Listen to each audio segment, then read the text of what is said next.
This week's podcast is brought to you by, well, us, really.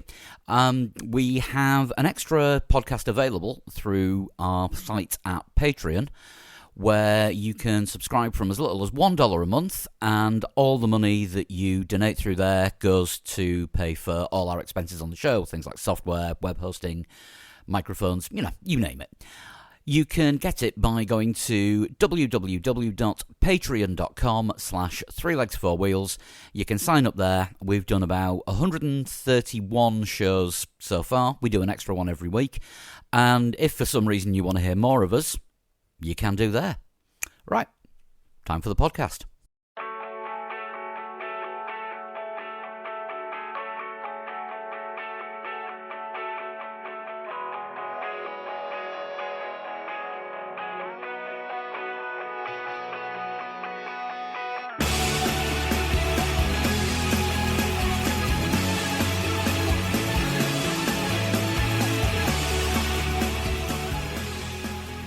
Hi and welcome to this week's Three Legs, Four Wheels F1 podcast. It's Paul here with Dan, Chris, and Lee. How are we all doing? All right, Yeah, grand. not bad, thanks. British Grand Prix week, isn't it? It is. We're all looking forward to our home race. Well, technically that's the TT, but Yeah. I think so. Home Formula One race. If it's going to be around for much longer, that is. we'll find out. Well, we'll probably find out in the jump cut that will come in. So far, no contract announcement has been made. However, if there has been since we recorded this podcast, I will be telling you about it round about now. Great. So you either heard a jump cut just then, or me clapping to say where the jump cut would be, so I'll be able to make the mark. yeah. There have been a couple of sites. Thanks for that, Paul. Or not. Or not.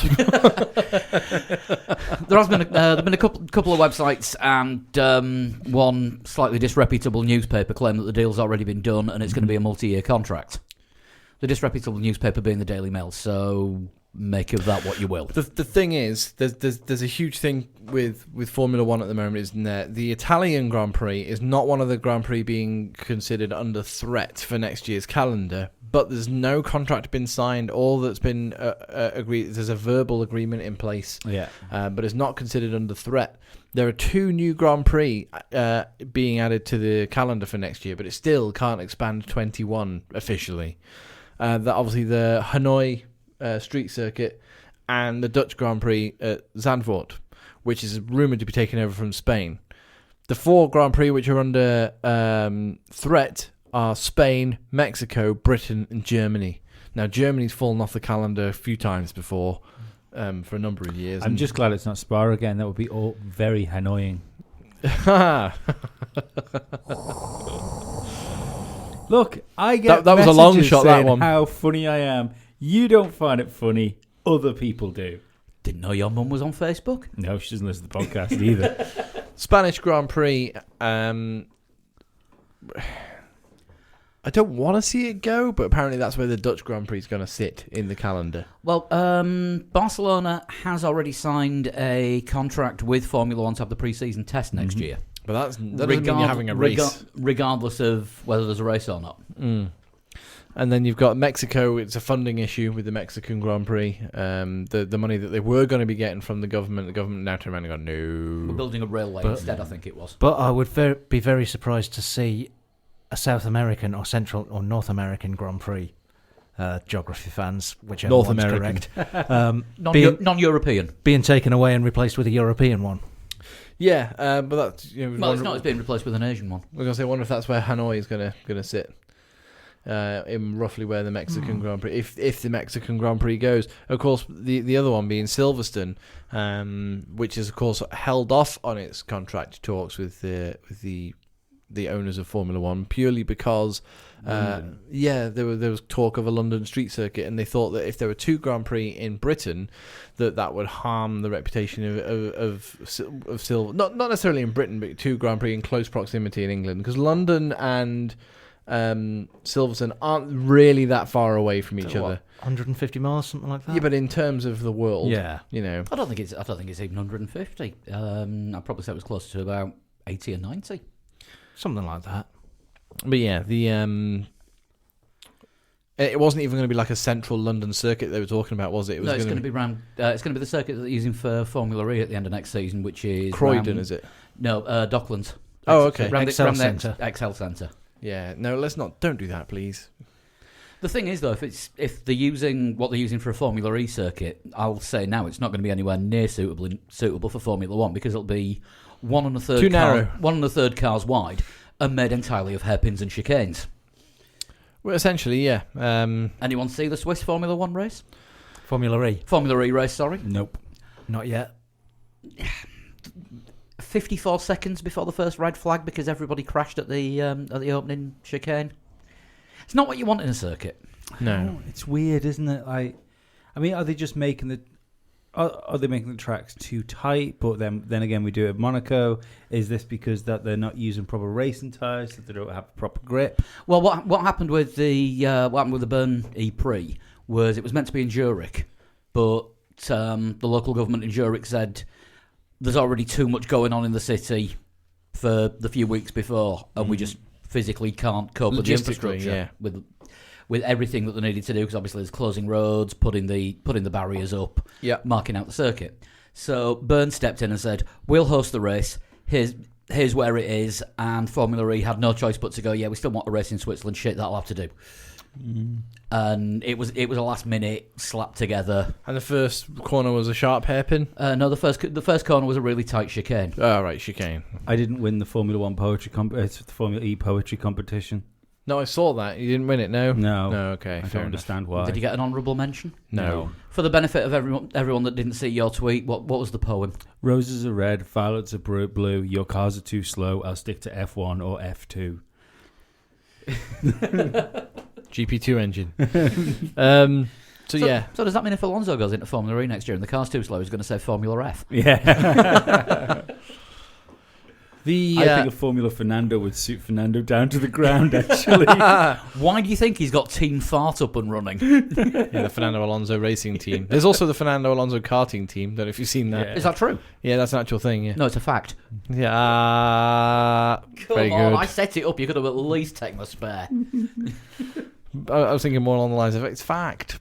But the we've got a start I've completely thrown you now, haven't I? date. No, we've got a start date for 2020 though, haven't we? So we know where and when the season is starting next year. Australia as usual. In middle of March, right in the middle. 15th, I think, is the weekend.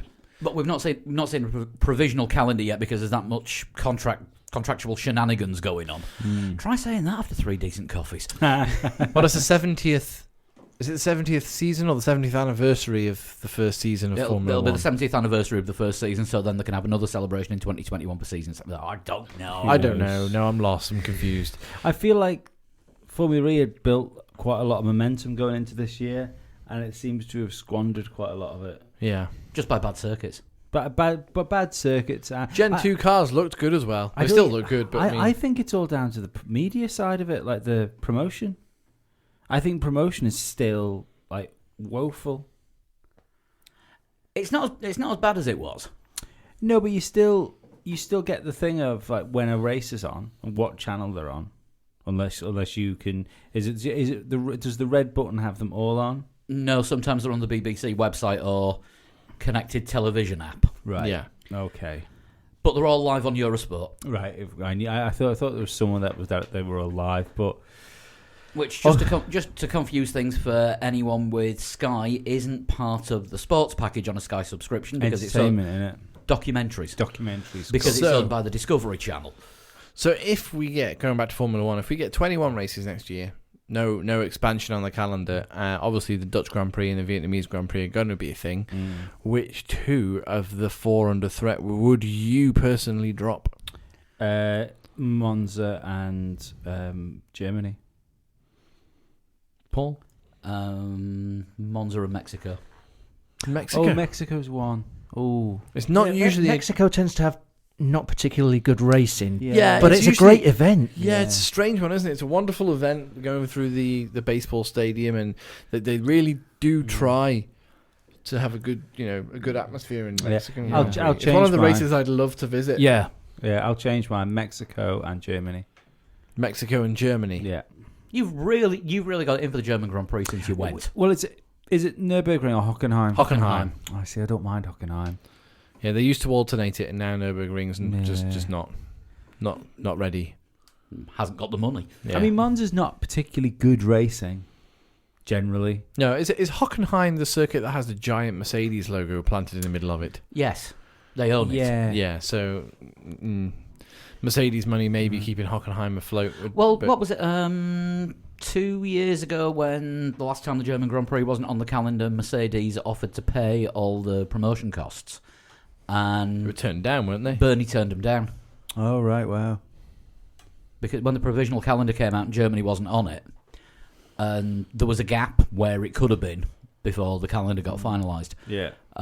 Mercedes allegedly offered to pay the full promotion and licensing fees that whoever the promoter of the German Grand Prix is couldn't afford because it was Hockenheim's turn and didn't happen. That must have been when Bernie was caught in like Afghanistan or some other completely Well, unsuitable country. You've just reminded me of something. Talking about Bernie Ecclestone, a headline I read earlier and sort of laughed at, and then thought I'll read that later, and didn't read it. So I'm now having a look at the stories for Bernie Ecclestone. May have been satire. I'm not entirely sure, but it's something on the lines of. Bearing in mind, anything to do with Bernie is usually beyond satire. It was something along the lines of, if somebody tried to shoot Vladimir Putin, I'd stand in front of him. So, Well, I hope he's only trying to shoot his leg. well, yeah, there is that. Bernie is quite small, isn't he? Yeah. Apparently, the internet's just stopped working, so you'll have to wait for verification. Could you imagine being the assassin that shoots Bernie Ecclestone, and he goes back to like Assassin HQ? He's like, "What are the chances, guys?" I got them both. Yeah, it is a really confusing situation for next season because we don't even. Normally, we know from year to year what countries are going to be on the calendar. Yeah. And I mean, we lost the Malaysian Grand Prix, and it was okay. But have we missed it? Have we gone? Oh, I wish the Malaysian Grand Prix was on the circuit this year, like on the calendar. Not greatly, no. But I do remember missing the Belgian Grand Prix when it wasn't on for what was it, 2 years, a year? I think it was only a year they missed out, and pardon me for coughing. Still, Because they were going to alternate it, weren't they, with the French Grand Prix for a while? yeah. Spa and 1 year at Spa, 1 year at Manicourt. yeah. Yeah, whatever happened to the Manicourt circuit? Is that just sort of fallen into complete disrepair now? Because you don't actually see that seemingly see it in any other series. I don't know, because that used to throw up some good races, didn't it? Yeah. And it was touted as a possible returner for the French Grand Prix before they decided on Paul Ricard. Owned by a certain Mr. B. Ecclestone. Inc. No, bearing in Can we mind... not get rid of that? What? Inc. Yeah, well, I think that's going to happen eventually. But before that, can we get rid of the Paul Ricard circuit? Can I read things from the internet, please? Of course you can. From the internet, The Times, Bernie Ecclestone, if someone wanted to shoot Vladimir Putin, I'd stand in their way. Related coverage, Yahoo Finance, 11 hours ago, Bernie Ecclestone wants Putin to be dictator of Europe. Yeah, I was right. Bernie is beyond satire. Just while we're talking about the French Grand Prix, there was a story came out this week that apparently NBC is looking at getting the US TV rights back Yeah. from ESPN, and this is the best reply ever because people like the ESPN coverage for the lack of commercials, which is something new for F1 in the States. Yeah. Something new for television, isn't it? Well, in yeah, the States. pretty much. And this got a tweet. I tweeted the story out, and I think it was JLT replied. Mm-hmm. As long as all the season's commercials are during the French Grand Prix and they keep the rest commercial free, that wins. Yeah, no, that's fair enough. Yeah, get rid of France. I wish. Yeah, I mean, has F1 TV sorted itself out now? It's slowly coming Slowly to it. I getting mean, there. you can now watch. You can now watch. Is it the historical stuff you can watch from the Isle of Man? Now? Yeah, but you can't watch live events. you can't still. watch live events anywhere in the UK on it. Yeah. And you can now watch the highlights. Sometimes you might have to reboot your router a couple of times because they still don't have all the Isle of Man's IP addresses available for Right, okay. unblocking. So it works depending on what mood it's in.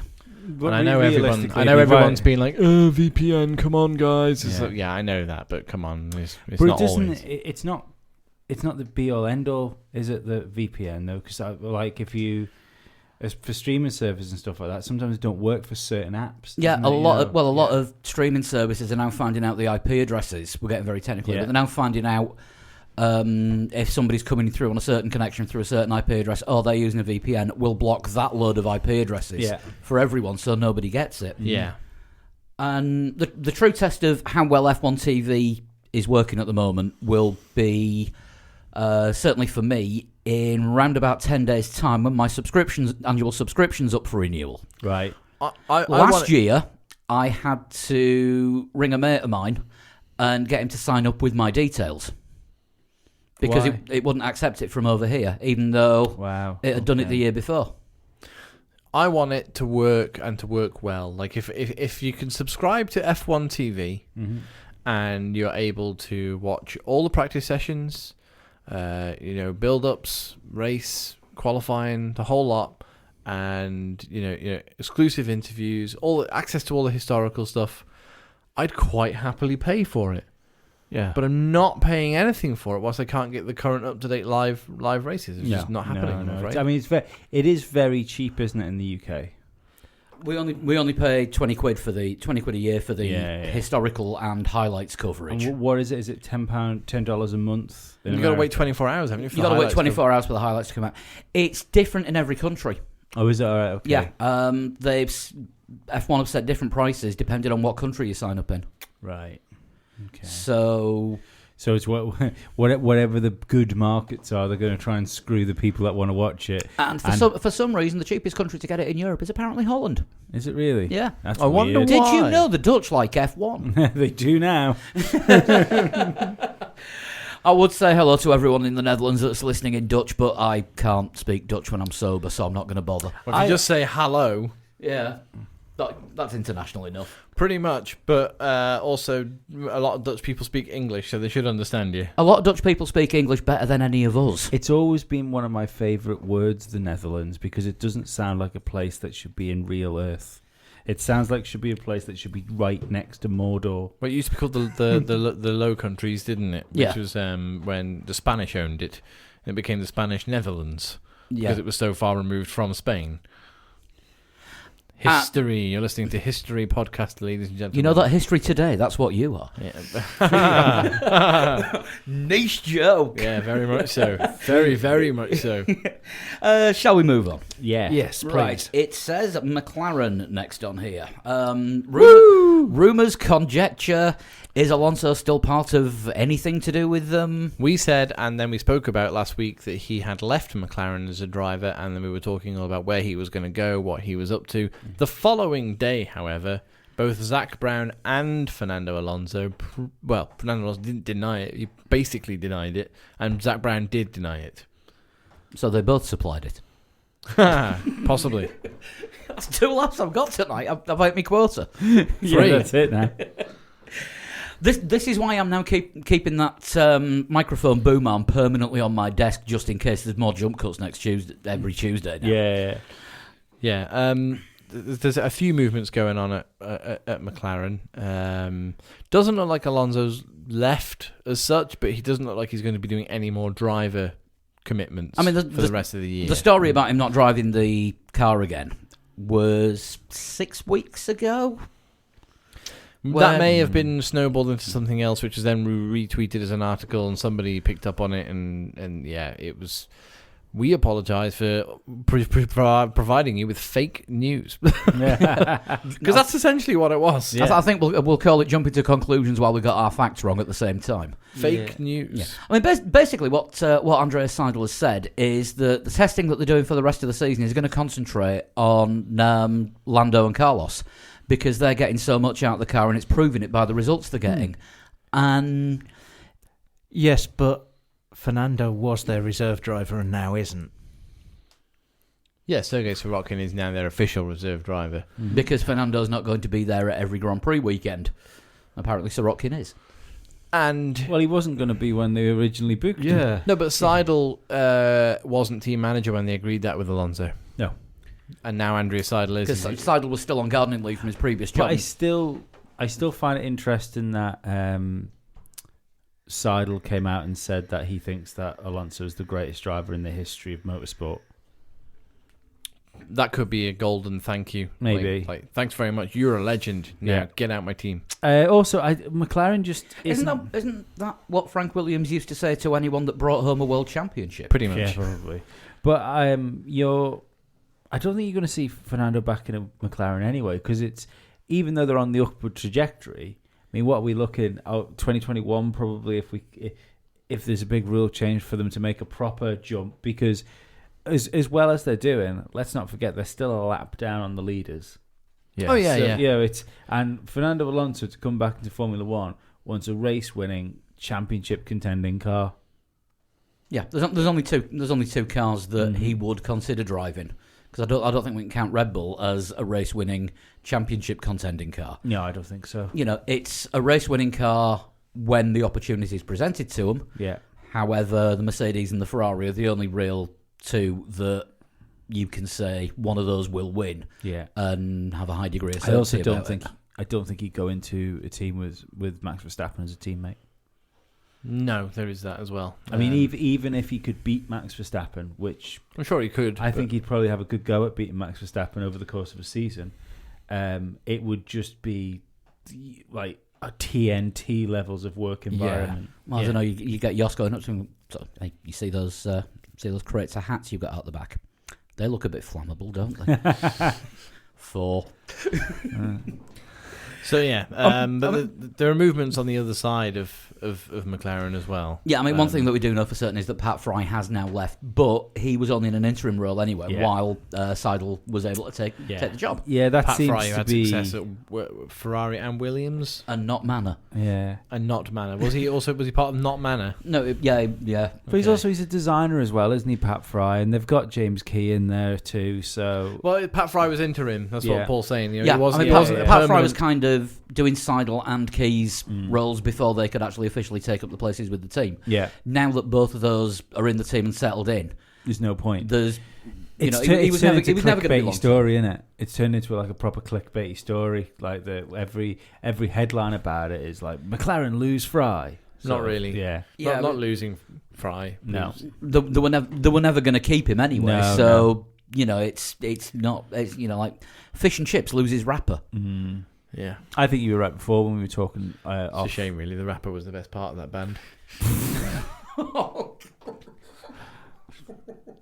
Worst new metal band ever. Yeah.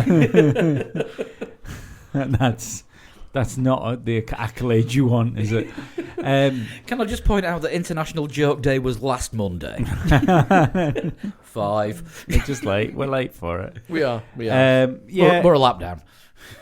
I think you were right when we were talking off the pod before that Williams was probably a likely place for Fry to end up. Well, that's the thing, because they're now officially technical directorless. Well, and apparently they've started their, according to some reputable sources, they have now begun their search to replace Paddy Lowe. I would argue that they're technically directionless. Well, yes. Yeah, I would agree with that. But now beginning your search to replace Paddy Lowe when he hasn't been with the team since before Australia seems a bit strange. But it's one of those bizarre employment law situations, isn't it? Because you can't make someone redundant and look for a replacement. You have to wait until they actually leave.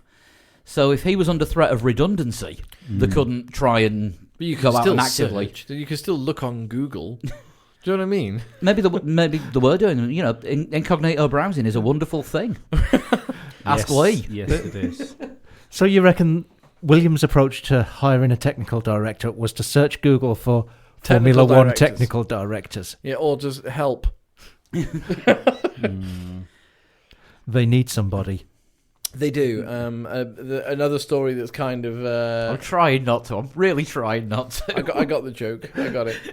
The other story coming out of Williams, which is kind of unsubstantiated at the moment, is that they could be considering dropping Mercedes engines for Renault engines, purely because Mercedes suggests that gearbox that is bolted to the Mercedes engine is manufactured in a way that Williams don't agree with.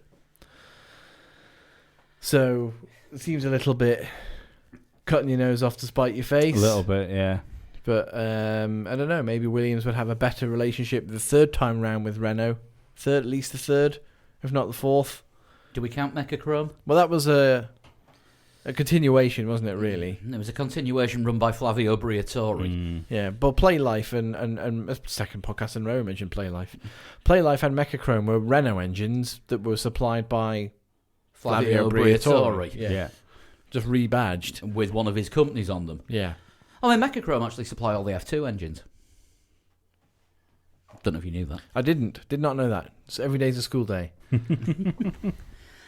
I mean, if the thing about the Mercedes engine and Williams is true, right, they are 3 to 4 seconds off the pace at the moment. You put a slower engine in the car that's in the works team a second back. Are they going to? How much more time are Williams going to lose? I'm not sure it'll make any difference because I think it's downforce is their issue, and the Renault's clearly made steps forward, and we're seeing the McLarens ahead of Mercedes in speed traps. And the thing is, there's been a couple of races this season, or certainly practice and qualifying sessions, where we've seen Williams at the top of the speed traps. Yeah, that's why I don't think it'll make any difference because I mean, it's downforce, isn't it? Yeah, the difference between McLaren and Williams are McLaren managed to make a slippery car, which has still got downforce. You know, it's where Renault is lacking behind McLaren is they don't have the downforce level. But they've managed to make it slippery in a straight line. Williams is slippery in a straight line because it doesn't have the downforce. So yeah, I don't think it'll make any difference. Again, I think it would only be a good thing for Renault. I still think Renault is going to end up bowing out of the sport again and just continuing to be an engine manufacturer. I mean, as a team, but until they get fed up with just doing that, then they'll pull that for a couple of years, and then they'll come back again. That's the way they work. Daniel Ricciardo has looked at. He said, "I post Austrian Grand Prix, so we like the way the McLaren package looks. Yeah, that's what we're aiming for." And it's interesting that McLaren as a Renault customer, appear to be getting more out of their whole package, not just the engine, but their whole package, than the actual Renault team themselves. It doesn't necessarily mean that if Williams switch to Renault, that's going to change Williams' situation. But Ricciardo also said today in a different interview that he's starting to worry that there's a fundamental issue with the Renault car. I do find it, I know it's silly season, but I find it interesting that he's come out and said there's a fundamental issue with the Renault car a few days after he's been linked with Ferrari and an exit. Yes, because it's not the sort of thing you expect to hear a driver, especially someone's the lead driver getting paid skip loads of cash to be there. You would think that would be something that he didn't need to say. Yeah, but at the moment, everybody's linked to Ferrari. But Max has got his exit clause. Lewis Hamilton was photographed getting out of his personalised LaFerrari this week, so that sent the gossip mongers into a tailspin. Well, he had to ask if it was okay for him to own a LaFerrari, and Mercedes went, "Yeah, it's fine. There's nothing to do with us." He bought a car. Yeah.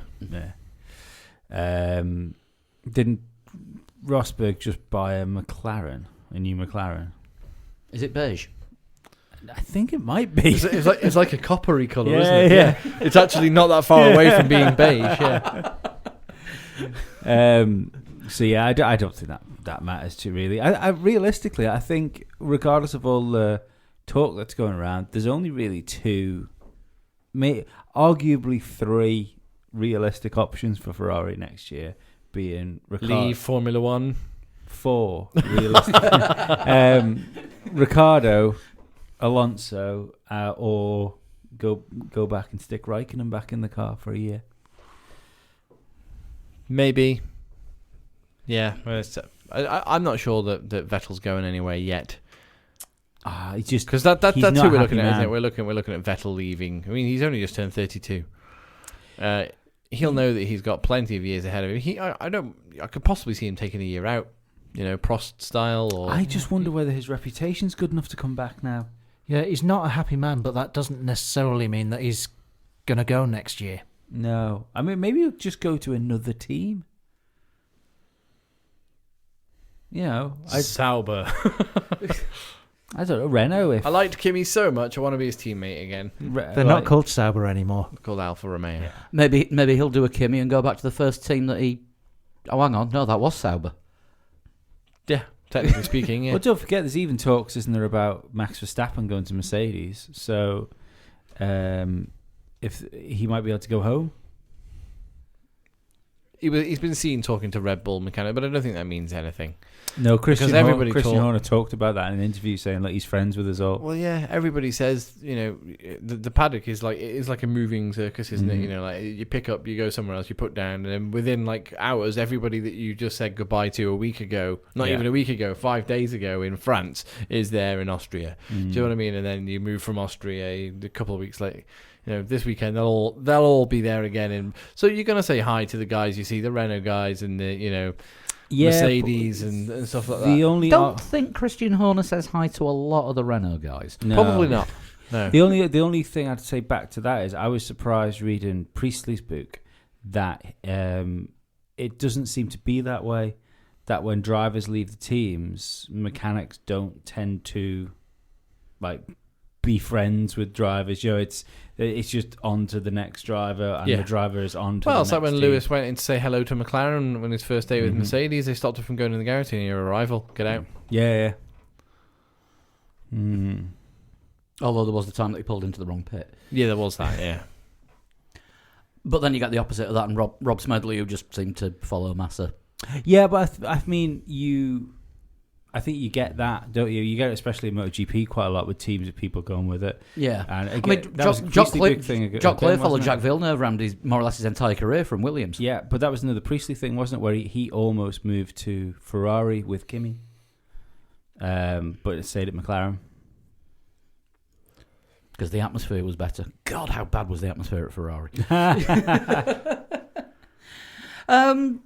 Have we got any other thoughts about the silly season? Because we might as well just sort of descend this into complete madness. I don't think. I mean, do we think Kubica is going to see the rest of the year out? No. Do we think Nicholas Latifi's going to get the seat? I think he probably will. I think Kubica could see the rest of the year out because I'm not sure Williams are in the position of chopping and changing drivers around at the moment.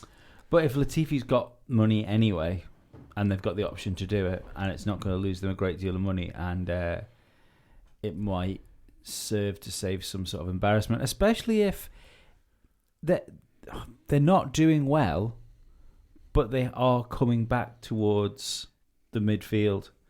So is it a realistic possibility that sort of towards the end of the season there might be a half a chance of nicking a point somewhere? I think there's a realistic chance at the minute to see George Russell in the points.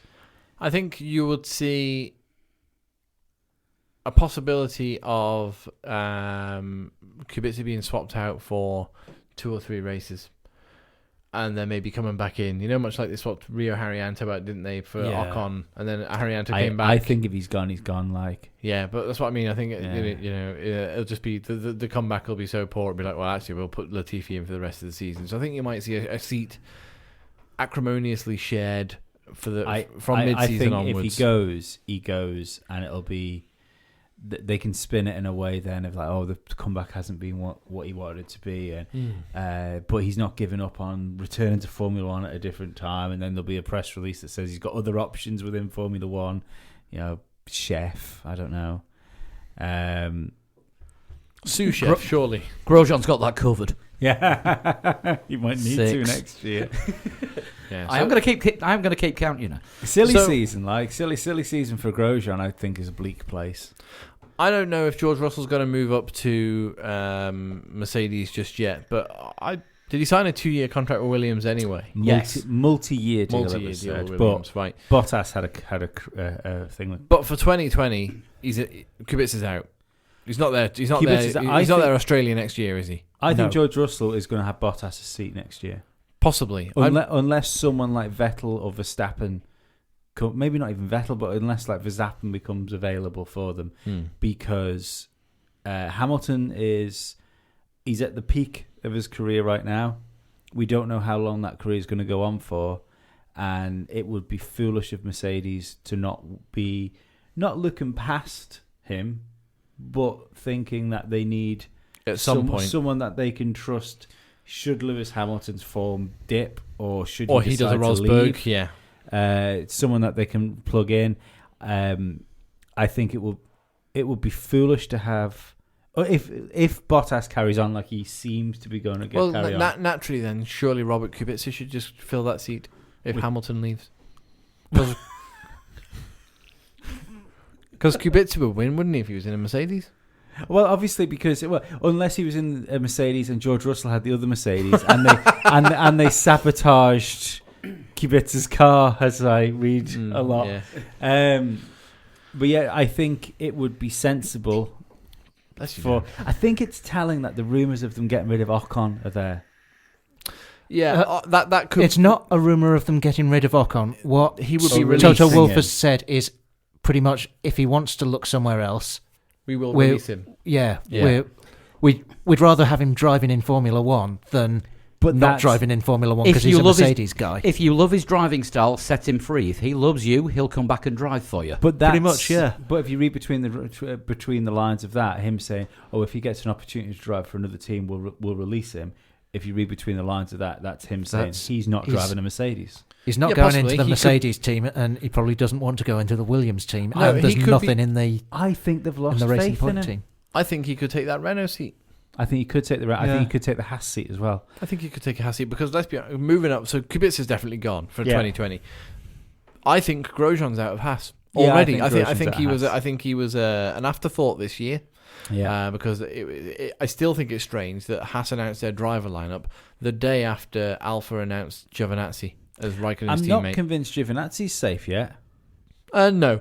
Almost halfway through a Formula One season, and a point does not a Formula One driver make. No, he's struggled a little bit in his first half of the season, but we'll see. That might be the turning point, getting a point. You know, I hope that's the case. Yeah, but he's Maybe you do improve once you have your first haircut, and God knows how long. I wouldn't go that far. You might. Toro Rosso, Kvyat, and Albon. You reckon one of them might move up to the big boy team before the end of the year? See, I reckon, or next year. I think Kvyat will be one of the guys on the shopping list for the other mid-grade teams, or Williams or something like that. Because I can't see him going to Red Bull. No, and it doesn't make sense for him to stay in a Toro Rosso. I mean, Helmut Marko said it's not completely out of the question, and Red Bull as an organisation wouldn't be losing face by moving Kvyat back up to the big team. I actually think it'd be a terrible decision for Kvyat to make. I think you're right. He would crack under the pressure again. Yeah.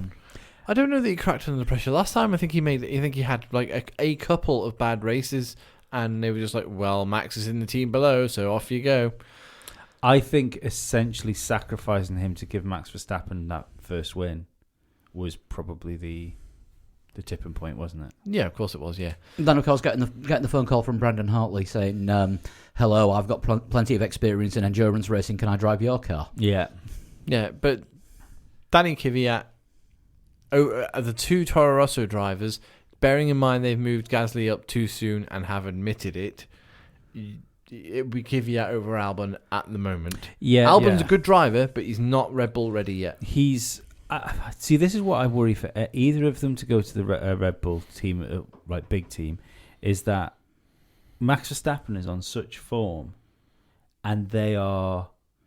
Who knows how good Albon's gonna be, but Kvyat is a mid-grid Formula One driver. Yeah, but he's hassling Gasly in Toro, Toro Rosso, if you know what I mean. He's in a lesser, inverted commas, car. Oh, yeah. But I think anyone that goes up to that team right now might end up just being Max's fodder. pony. Yeah.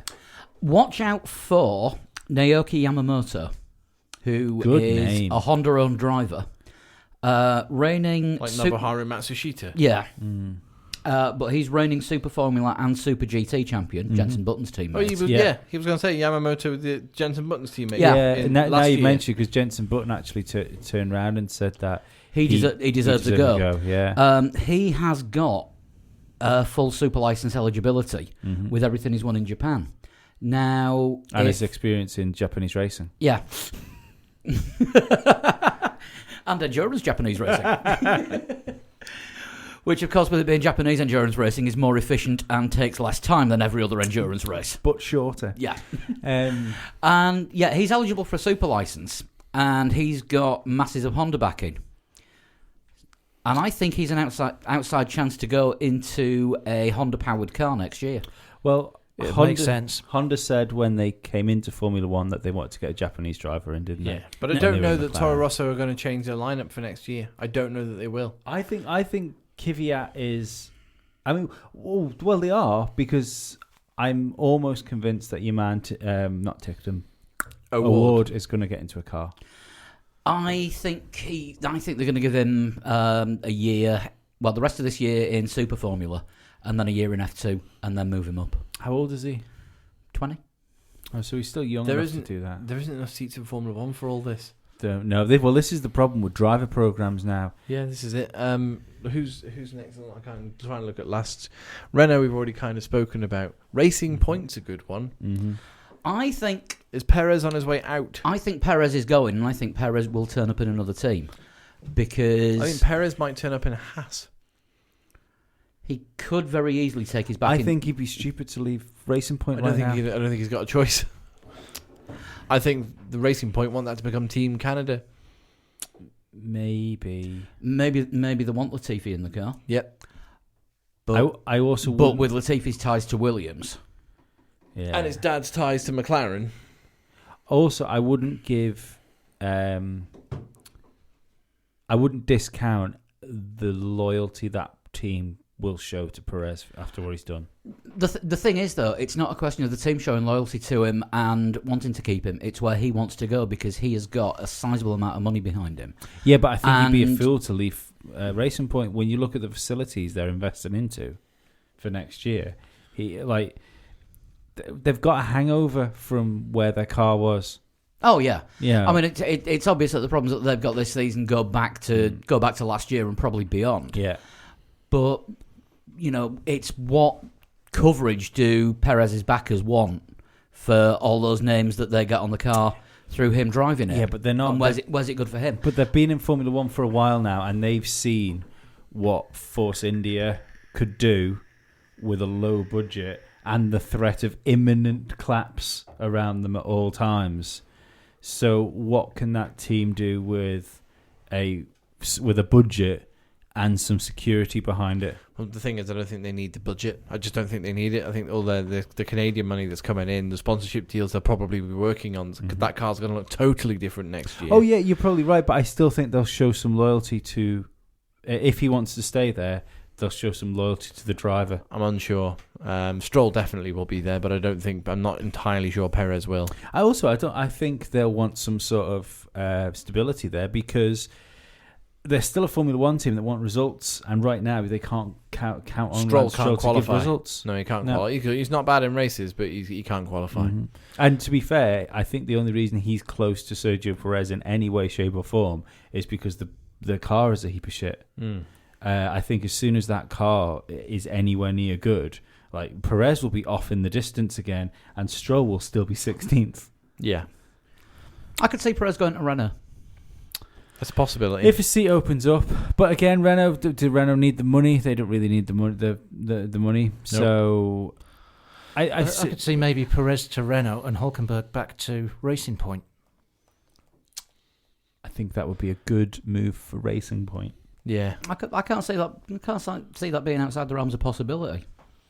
but I don't know why Hülkenberg would go to Racing Point. But I can think of 20 million reasons that he'd do that. he could just ask for more money and stay at Renault, because eventually, if they stay, they'll get it right, which is exactly why Ricciardo's there, and I think that's correct. But it's got to hurt that he's being paid so much Eventually. less than his teammate. Yeah, probably, but Why are they going to get it right this time round? because when have Renault not got it right in Formula One? Since Alonso drove the blue car. Since that's how long it's been. They won races when Alonso drove the white car. He won one or two. 2 races that season in a car that shouldn't have won races. One of them was okay, fine, fair enough. One of them Yeah. he really shouldn't have won. Yeah, one of them he really shouldn't have But won. he knew nothing about it and didn't see it. Yeah, but and I but think look, he- if you look at that for being like a proper race-winning car with championship potential, Christ Almighty, they were closer to winning the championship when they were Lotus. when Renault was a Formula One team in the 80s, they won.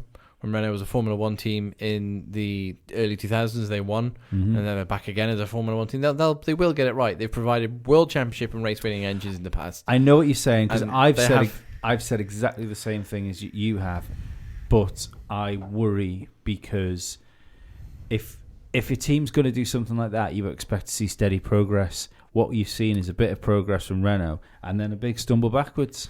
I can't remember who sent the tweet, but we're actually a year out with the Renault predictions. This is year 4. This is the year that they should be challenging for wins. Right. Yeah, this is what they said, wasn't it? They wanted wins, but no, Podiums in year 3, wins in year 4, championships in year 5. no, they're not even happening. they're even further off the schedule than we actually had them down as. Yeah, I mean, I'd argue that if they've obviously, I know that you've got to give like same spec engines to teams with software and stuff like that, but it's clear that if you've got a Renault engine with Renault guys, you're probably going to get more out of your engine than a customer team. I wonder whether there's some sort of brain drain in the design department of that team.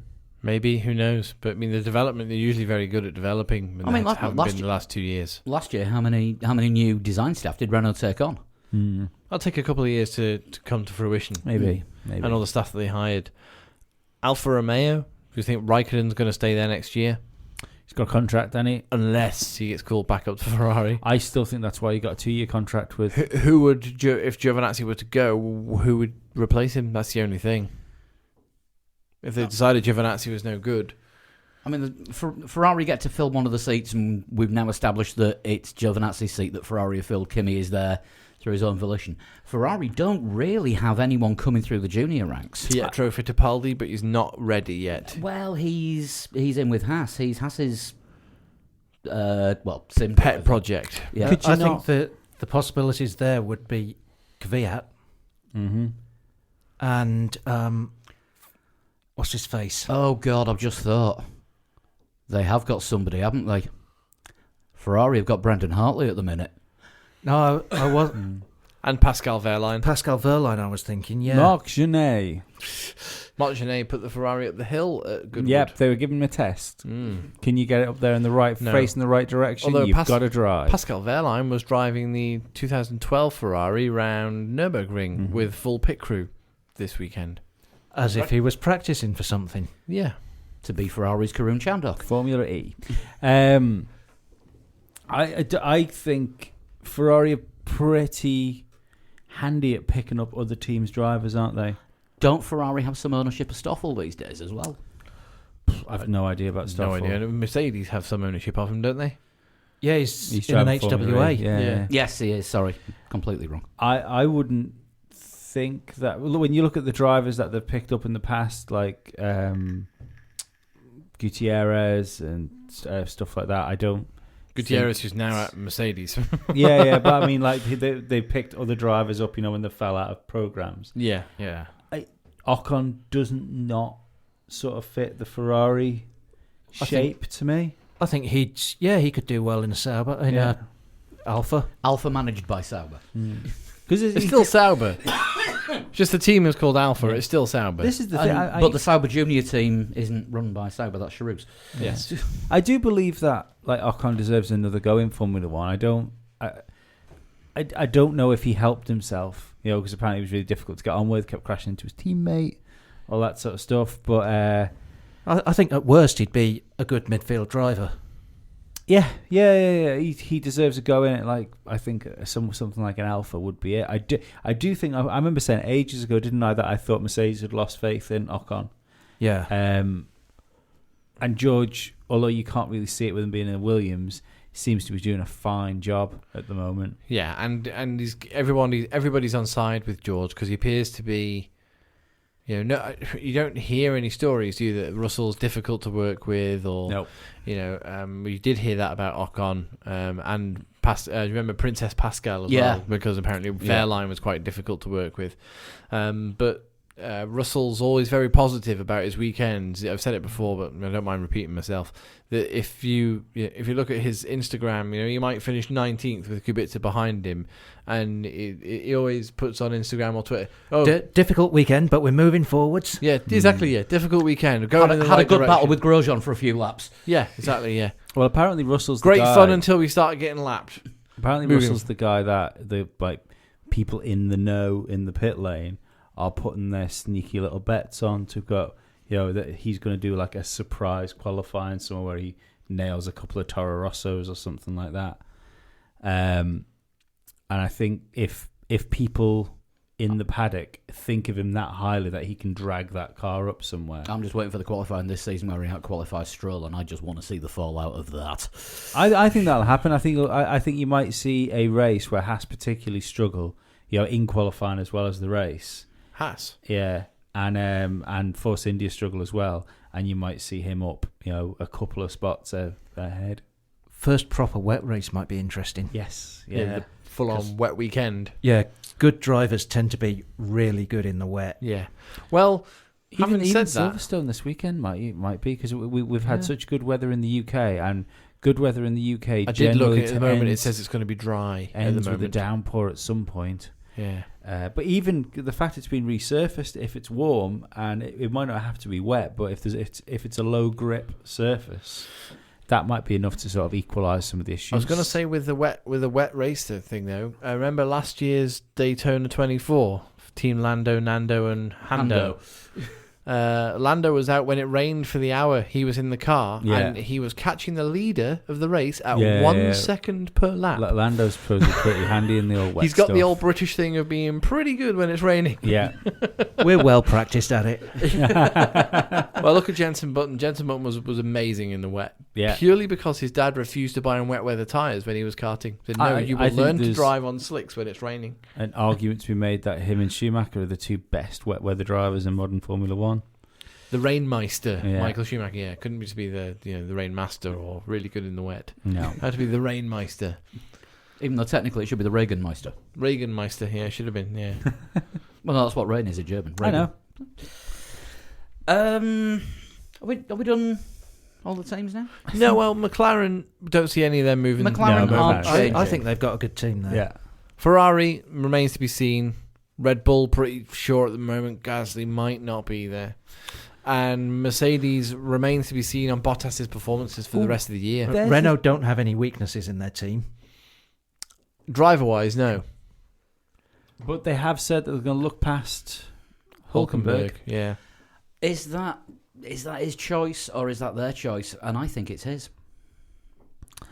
Maybe he's not he doesn't seem to be the happy Nico Hülkenberg that he has been. And he has always, not always, he has also said that he believes that the car development is going away from what he needs. Could see him in IndyCar, fighting with Ericsson again.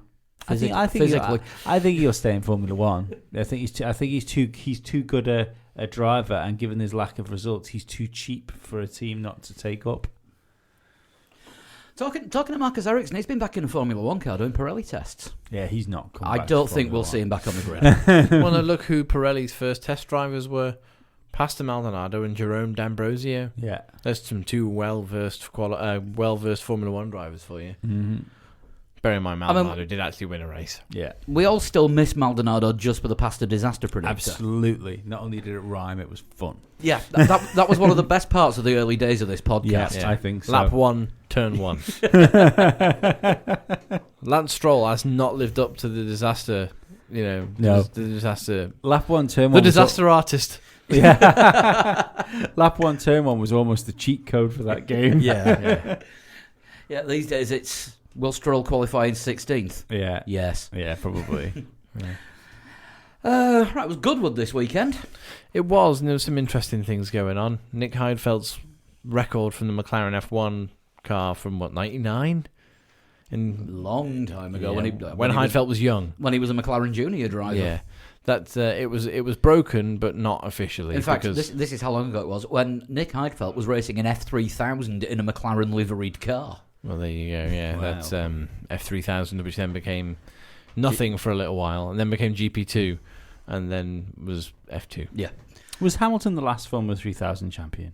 No, he won GP2. No, I think It was GP2, was it? Was it Nico Hulkenberg? Oh, I can't I remember. am going to have to look this up, aren't I? I remember Jamie Davis being in Formula 3000. I always thought he deserved to go in Formula 1. I don't He remember. won the world I championship. can remember watching Formula 3000 on Eurosport. Mm. The He had a great race around Monaco. He absolutely fucking trounced it. I can't remember what we were talking about. Formula 3000 or Nick Goodwood. We're talking about Goodwood. Goodwood. Yeah, there we go. Just had to cycle back. Yeah, no, I watched quite a bit of the Goodwood with some. Just before we do, last F3000 champion, Vitantonio Liuzzi. Liuzzi, okay. And he went on to have that fabulous Crash with Michael Schumacher in Abu Dhabi. Yes, he did. Yeah. But yeah, Goodwood was. There's always quite a strong Formula 1 presence at Goodwood. Esteban Ocon and Valtteri Bottas were there for Mercedes.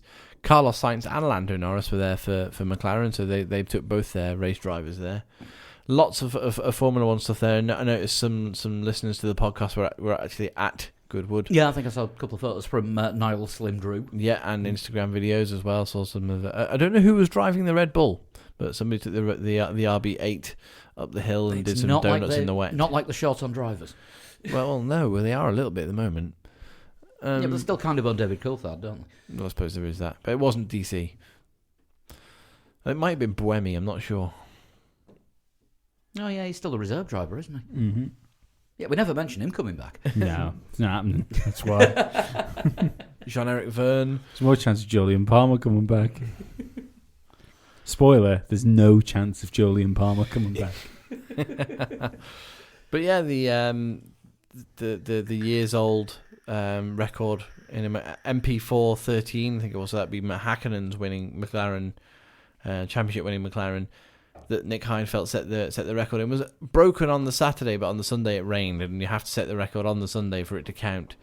And the electric Volkswagen, which is just insanely fast, did not break Nick Heifeld's record on the Sunday, but did on the Saturday. But as Goodwood have now changed the rules on the hill climb, that is going to be the fastest Formula 1 car ever, because you now can't go for the lap record in a Formula 1 car. They say for health and safety, it's not. It's for money. I'm arguing that it's for health and safety as well, because if you get an off in a Formula 1 car, that fucking hay bale is doing absolutely nothing for the people. That electric car that went up was much faster than Nick Heidfeld's running a McLaren 20 years ago. Yeah. It was absolutely ridiculous. The cameras could barely keep up with it. Okay. And as you said, the top two cars were electric, I think. No, the top two cars were Volkswagens, but the winner was an electric Volkswagen built specifically. So a Volkswagen. Ah, very good. That you can't count that. Still on 6. But the Extreme E as well. There's the Gilles de Ferran setup motorsport got a little bit of a run as well. Like these strange Paris-Dakar looking vehicles, which are all running on electric, but will race on like off-road circuits in really weird places around the world. There's going to be an Indian Ocean round. So I don't know if that means in the sea or round an island or what. Formula Amphibious. And apparently it's to bring to the fore through racing that there are problems with the environment around the world. Yes, because there's cars in the sea. Well, 7. thing is that they're all getting shipped. They're all getting shipped on an electric ship as well. So an electric solar-powered ship will be transporting these electric-powered cars to these places where they're going to do races. Call me cynical, but would you want to be on an electric ship? Bearing in mind electricity and water aren't exactly the best of friends. Well, they are a little bit. Salt water and electricity go quite well together. Yeah, too well. Yeah. Yeah, an electric ship sounds fine. Just to make sure it doesn't sink. Electric eels don't electrocute themselves. Although Don't know how. Science can't actually explain it. although it does sound like a bad prog album. 8. Isn't that weird? The electric eels can't electrocute themselves. Yeah. Like science can't explain it. Very strange. Mm-hmm. But why don't sheep shrink when it rains? When wool does. Perhaps All it never this. rains where the sheep are. All this and more on 3 legs, 4 questions. We'll turn it to the lowest rent version of QI going. Dan kind of looks a bit like Michael Stevens from Vsauce. We can maybe start our own Vsauce channel. Vsauce 3 Legs 4 Wheels. I don't know what Vsauce is. It's a good science Is channel it? on YouTube. Yeah, I thought that was like special Shell petrol that you can't get over here. Yeah. it's called V something, isn't it? Yeah. V Power. That's it. I've done enough conspiracy damage to my YouTube thing that no real science gets through my filter. Yeah. No. I would love to make it to Goodwood one of these days. I'd love to go to Goodwood. Yeah, it would be nice. It's been going since '93, I think. Now the Festival of Speed. There's also the Goodwood Revival, I think, at the end of the summer, where it's advised that you dress up in 40s, 50s style gear and go and have a look at all the really old stuff that they take to Goodwood Revival. But it's the Duke of something, isn't it? I can't remember. Richmond, is it? Richmond. That's Duke it. I was of going to say Marlborough, but that's The Duke of Richmond Different basically Duke. lets his front garden be used for this event because he loves motorsport so much. I mean, the sheer difference in machinery. You see, like 27-litre Bugattis from like the 1920s, like hurtling up the hill, going as fast as they can, which isn't, let's be honest, very fast. By modern standards. but wear ear protection when they're going past you. Yeah, but by modern standards. But then you got, just everything and anything. I really think that Goodwood, as a festival of speed, I don't know if it's sold out every year, but it should get the international recognition that it deserves. And I get the feeling it was just a very British thing, Goodwood. I don't think that a lot of people outside of the UK have probably heard of it, but really know exactly what goes into it.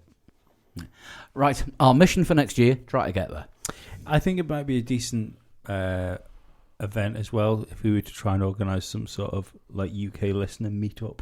Might be because Goodwood. we've got a few listeners that go to Goodwood. Yeah. So I It's a think damn sight cheaper than going to Silverstone. damn sight cheaper going to Silverstone, and Maybe. we might get within sniffing distance of a driver or two. Possibly. We did get some interviews from there last year, thanks to our friends at UK Car Talk. Yes, well, we'd have gone, wouldn't it, if we had more than 24 hours notice? Yeah, it was yeah. Got the email on the Wednesday. You guys going to Goodwood this year? Damn, didn't see the adverts. Trying to get off the island last minute. You can't sell your kidneys, I and can't, nobody wants them. Yeah, and I'm trying to hang on to the ones I've got left.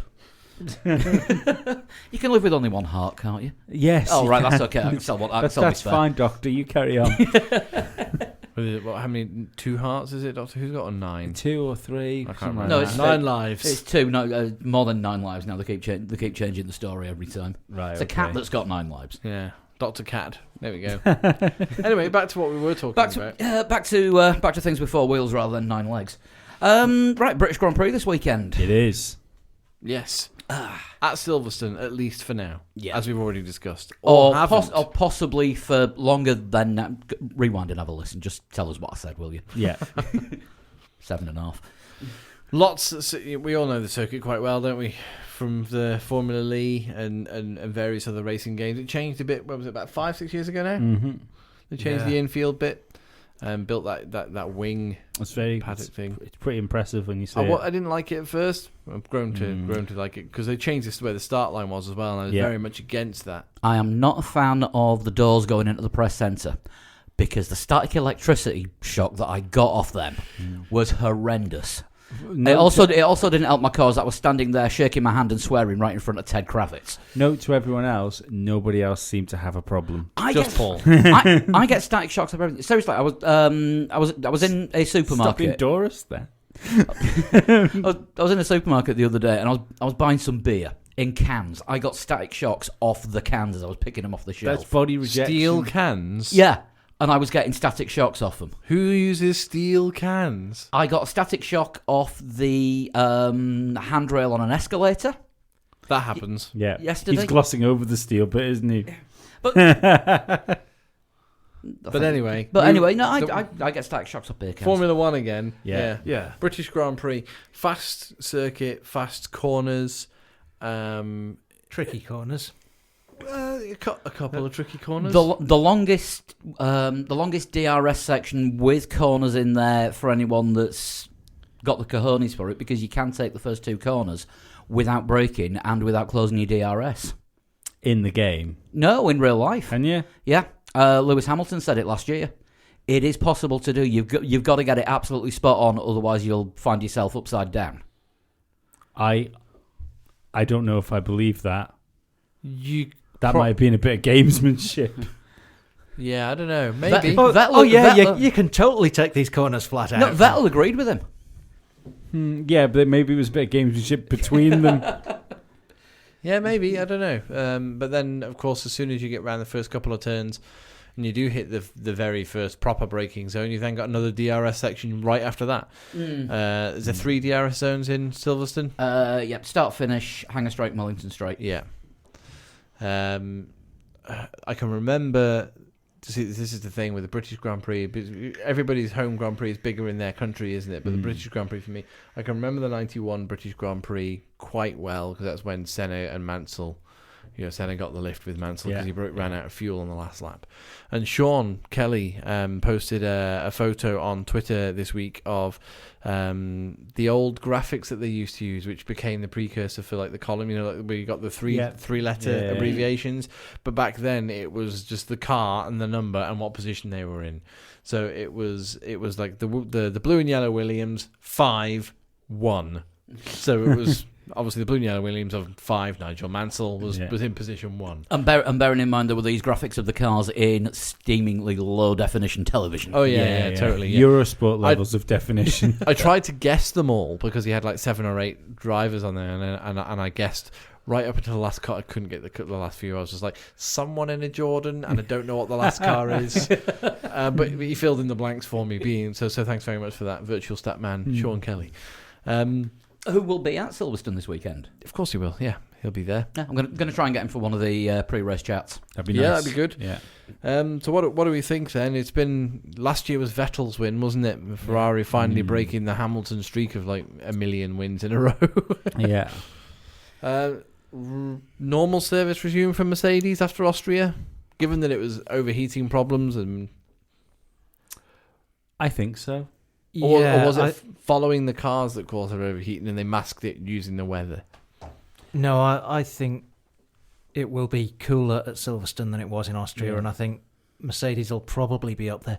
With the surface just having been resurfaced, I reckon we think it's complete. We hope it's complete. But yeah, there might be little signs that have the men doing the digging and saying, avoid this bit of ramp. Would we imagine that's going to go against Ferrari trying to heat the tyres up? I don't. Yeah, it's an unknown quantity because we don't know what kind of tarmac they've used. I think it will hurt the teams that are having trouble with their tyres more than it hurts the ones that are on top of them. With new tarmac like lifts oil and stuff from the tar, like the thinner. Takes a couple of years to get rid of that. The thinner oils always come to the very top. If you ever see when you had your road resurfaced out here, the night that it was finished, it was covered in a film. Covered in a film of like new oil because after a little while, after it settled, like the obviously the guys laying tarmac will know this. Yeah, but like. It'd be interesting to see how the teams deal with it and what kind of tires, how the tires, react to this kind of surface. Wasn't there an odd thing with Texas when they resurfaced the track that not only did you get more oil than normal, but it took longer to get rid of it? They didn't resurface; they diamond ground it. Right. Okay. MotoGP wanted it resurfacing, and COTA didn't do that. They just ground it down because MotoGP wanted a grippier surface. Right, okay. And they spent the whole month in the build-up to the race just bitching about the quality of tarmac. Right. Because it's been designed for F1 cars, where an afterthought, which I don't think was the case. It was just MotoGP being better. I do. Not as many people watch MotoGP as they do Formula 1. Sorry, it's just the way the world works. I mean, don't forget, there's a hell of a lot more four-wheel series run at Circuit of the Americas than two-wheeled ones. Mm-hmm. But Silverstone has been resurfaced because of MotoGP after the complete debacle last year with the new surface as was then. Yeah. Not draining, and there being standing water everywhere. 2 hours after it stopped raining. Yeah. Oh, sorry, for those 2 hours that it didn't rain. Yeah, so apparently there's the new surface deals with that a lot better, but I mean, not expecting rain. I would, however, expect them to be constantly using road sweepers to hose down that new tarmac and sweep it up, because it's going to need some cleaning, and it's going to be, for using an actual technical racing term, it's going to be a very green circuit because nothing has raced on it yet. There's no rubber laid down from anything at any point. Yeah, whatsoever. I think the So the racing lines may change ever so slightly. the first racing speed cars that are going out on it are going to be the F3s and possibly the Porsches. Super Cup's not a support race, is it? Sad to say. Boring. Yeah, but that's when you go make a brew or have lunch. Just leave. Yeah. Just go away. Yeah, I've left something in the tent. What is it? My enthusiasm for the Porsche Super Cup. It's so weird watching them. Like when you watch, like when Formula One cars used to do like the shakedowns. I was at a circuit. I watched Formula One cars. Sunday morning do the shakedown laps. Then the Porsche Super Cups would come out. So if you're on a straight, you'd be looking at this Porsche coming towards you after seeing the Formula For an One hour. car. Nail it. Yeah, you go like, is it moving? Have they stopped? Is everyone else moving? Have I slipped in some sort of time bubble? Yeah. Am I just going backwards? And then a swarm of bees go past you, and it's actually you realise that was the Porsche Super Cup race. Then you realise the Porsche isn't moving because somebody stuffed it into a wall. I kept expecting Al to turn up and give me orders from Ziggy. Shall we do some predictions? We can do. Don't have all the predictions because Sean hasn't actually told me what hers are. Let's make it Jump up for cut. So we're gonna. I'll jump cut Sean's in. So Sean chose. Sean actually chose Vettel, Bottas, and Hamilton because she forgot to tell me them before we set off last night. End of the jump cut. That was Sean's choice, and we have a guest predictor this week. Who's our guest predictor? It is from Twitter, Girl in the Pit Lane. At pitlane_girl, Oh yes. who runs the funniest tweet competition during the race, which is always good for a laugh every week. You'd hope it would be. Well, yes, some of them aren't, usually mine, and tends to join in with us on the live blog and chatting on social media during the race. And she has gone for. I'll read the message. I reckon it could well be a Merc Ferrari fight, but I'm useless as they come when it comes to predicting. But for safe-ish predictions, I'm going Hamilton, Vettel, Bottas. I'll be so totally wrong, though. Right. Anybody else going for it?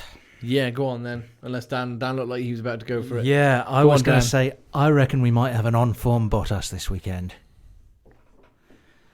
So, But I don't Bottas reckon... 2.0? Or Bottas But- 1.8? Bottas... Windows 95. Yeah, but Bottas 1.8, he won't be quite good enough to have the edge on Hamilton. So Hamilton, Bottas, Verstappen. I'm disagreeing with Dan. I think Bottas 2.0's firmware was unstable. They've had to roll it back. And he's going to be normal Bottas, probably qualifying 5th and finishing 3rd. Hamilton's going to win the race. And Verstappen will be 2nd. So you said who's going to be third? Bottas. So Hamilton, Verstappen, Bottas. I'm going to go for a Hamilton win. But I think Sebastian Vettel will be 2nd because I think that they will be quite close. I think they're going to struggle with tyres. And I think Lando Norris will take 3rd. That would be That amazing. is brave. I'll definitely have a bet on it. Let's see what the odds are. Yeah. Right. Because that McLaren, the reason I say that is that McLaren has been pointed out as being exceptional in high-speed corners. Yeah. Now, this is the first circuit we go to It's got good with high-speed corners. Now, it is a gamble. It's a risk because we don't know what the tyres are going to do on Yeah. this new surface. But let's just say, for argument's sake, that McLaren works really well on the tyres. It's got all the hope and boldness of one of my predictions. Yes, it does. And the home crowd at Silverstone is worth, was it Mansell said they're worth about half a second a lap? Yeah, I think that's where the whole concept comes from. Yeah, I mean, Lando does seem to be properly on top of it now as well. I think He'll qualify 5th or 6th again. Yeah. Roughly around there. And he then- just seems to be the boy qualifying though, doesn't he? yeah, and even if he doesn't, then he'll have a decent race and he'll be right up there when it matters. I reckon we'll definitely see both McLarens in Q3. I think we'll see Vettel struggle. I think he's going to have yet more sort of compounding issues where he's not really on the pace and things aren't suiting him and his head's dropped. I think we might see a bit of a resurgence. This is why I'm going for a Hamilton win. Yeah. Fastest driver in the fastest car in front of his home crowd. Are we all Hammer Time finishes? Are we all Hammer Time wins? I think so. you say Bottas? Yeah. No, I said Hamilton. Right. Yeah, and I'm going for Vettel second because I think Vettel will finally get the race that he needs to start sorting his head out just in time for Germany, where he's going to make up for last year. But we'll talk about that in a fortnight. But he's got a terrible record of Germany. There is that. He's got something to prove, and I think we'll get Verstappen in third. Ooh, 3 different teams. Yeah, Brave I predictions. think I've done that. 3 different teams. You have. Yeah, I think it is going to be a complete mix and match on there. We'll see how it turns out on Sunday. Obviously, if you're listening and you want to join in with the predictions, go to the website, go to the games section, look for 2019 Prediction League, and log in with Facebook or Google. I think it still works with Twitter. Put your prediction in there, and you also get to predict who you think will get the fastest lap and get pole position.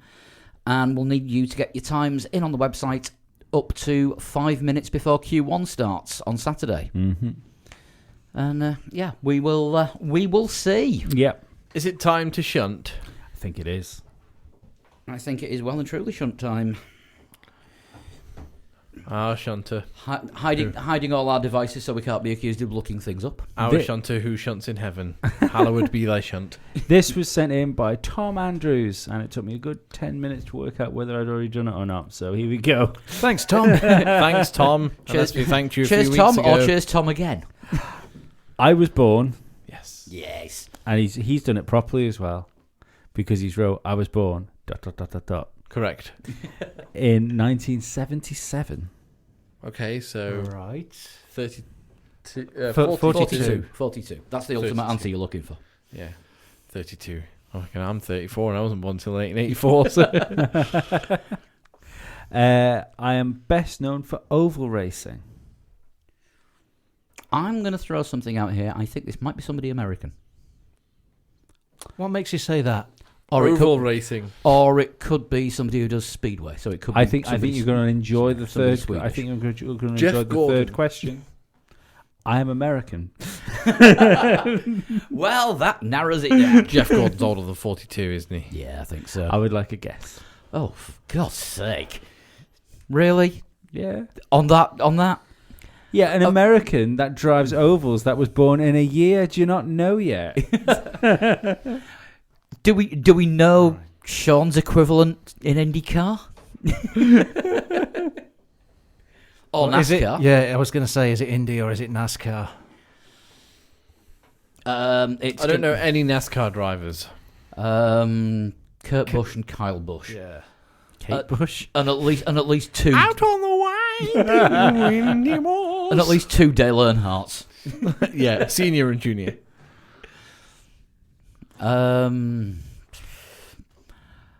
Yeah, I've not got a great day. You must have like 2.5 Jeff billion. Gordon. That'll do. That'll do. We'll go with that one first. You've I think also he got might be a like, bit older, but I'm almost certain he is. you'd also have about 2.5 billion Andrettis to go through. I am best known for racing with a red livery, but I sometimes appear in blue. Lost. Bearing in mind, IndyCar drivers will change liveries depending on how they're feeling. Dan had an ooh there. Like I had an ooh, but then the 1977 got rid of it. Who are you 'Cause- oohing? Wasn't one of the characters from Cars an answer a while ago? Oh, I've had Lightning McQueen before, haven't we? We've done this one before. We must have done, because that was Lightning McQueen. We have done this one before. Shall I cut and we'll do another? Yeah. Damn, because I was feeling really smart there. I don't think we've done his one, actually. It must be, because I don't recognise his name, it must have And just... I don't remember the sometimes races in red, sometimes No. in blue. No. Shall we have another bonus shunt? I wonder if I've done this one. I'll tell you what. Shall I do one? No, I've got it. I was going to say because I've still got the reserve pile. Nah, I'm grand. I got one. I was born. Yes. Still a good start. Who's this one? yeah. By the Oh, way? sorry. Who's this one by? Where's your name, mate? Come on. This is from a Mr. L. McQueen. Yeah. Stephen Colborne. Regular listener. Regular listener, regular tweetist. Yep, I don't think we've done this one. Okay. We sent a couple. He sent one just really recently. When were you born? Oh God, he sent loads.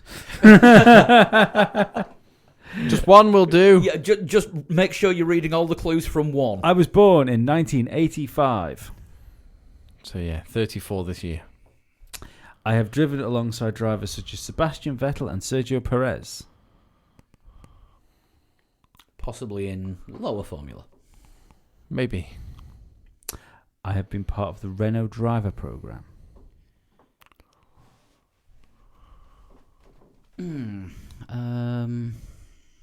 Nelson Piquet Jr. He'd be about the right age, wouldn't he? Yep. Romain Grosjean. He's not quite 34, is he? No, I think he's about 32. He's just been around a hell of a long time. Yeah. Yeah. Go for PK Jr. for the first guess. Can do. I am tall. I don't know if Piquet Or Jr. was Nico tall. Hulkenberg. How old's he? Roughly the same. Hulkenberg, I got a feeling, got born in 87. Don't know why. Well, because that's like 9 months after he was conceived. Yeah. That'll do it. Thank you, Mr. and Mrs. Hulkenberg. I have been part of the McLaren Young Drivers program. So Renault and McLaren. Renault and McLaren gets to be with a lot of teams. All right, okay. This one kind of gives it away, but here we are. I've been contracted to drive for 2 F1 teams at once.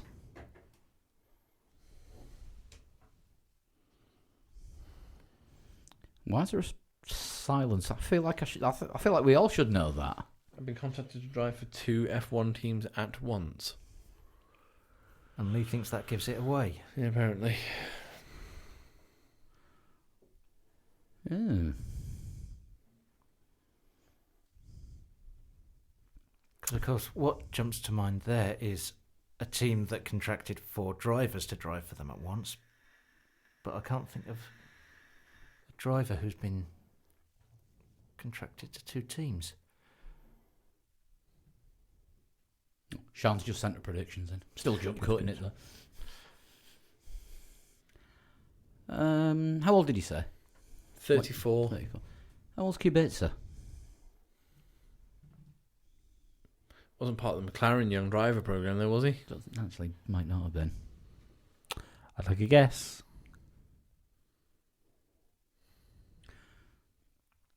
Everyone I can think of is too young or too old.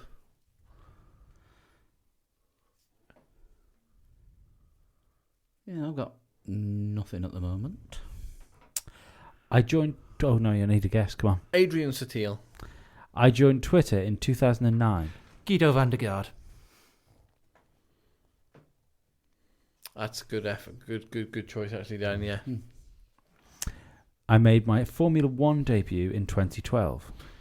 Still sounding like Guido van der Garde to me.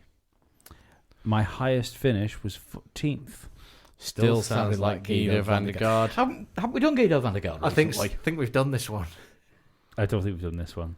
But we've had this answer. I'm sure we have. We might have had the driver before. I've raced for Caterham. Guido Guido van der Garde. I'm for Guido van der Garde. Well done, Dan. Well, it's summer. It's repeat season. Thank you for sending in the shunts. And Continue to do so. how do people continue to send in shunts? Preferably with answers that aren't Guido van der Garde and Lightning McQueen. Or Ben Collins. I've had tweet 5 them. of those. Yeah, you could tweet Wow. them to me in a private message at a total shunt. And if you're not on Twitter, You can either email them to you. threelegs4wheels@gmail.com. Yeah, or you can. I suppose you send them in a private message to me on Instagram if you're on Instagram. That would work. And what are you on Instagram? I am at a total shunt. That kind of makes sense. On brand. Oh, definitely. Just other ways of getting in touch. You've got the email address. You can tweet the show at 3legs4wheels, and you can get the rest of us individually at Flood21, At Dan Dankleton. at Pablo100, and Sean is at Sean Cowper. Apparently, I already follow you on Instagram, Lee. I was not aware of this. Forgot to mention earlier the extra Patreon show that we do every week. We must start putting that in at the start. Beginning. Yeah. Because no one's listening now. We're literally speaking to ourselves. Exactly. Apart from anyone that wants a reminder on Formula Lee. Yeah. Do you know what? I'm going to do an intro with the Patreon details on. Yeah, nail that. Jump cut that. Jump cut. I will something that benefits I will us. jump cut that into the beginning as well. This is going to be a show full of jump cuts tonight. Yeah. Oh, actually, no. If you've got to this stage and you're still listening, this has been a show full of jump cuts tonight. Just a reminder on Formula Lee. It's on F1 2019 at the moment because it's out and it's good. And it's a lap of Silverstone in the dry in the ART F2 car because we thought we'd give the F2 cars a bit of a go. And they're fun to drive. Right, we'll be back next week. We'll be doing the live qualifying and race blogs as usual, Saturday and Sunday. Yes. So feel free to join us on the website, 3legs4wheels.com for those. And we'll see what happens at Silverstone. But until then, thanks for listening. We'll see you next week. Bye. Bye-bye.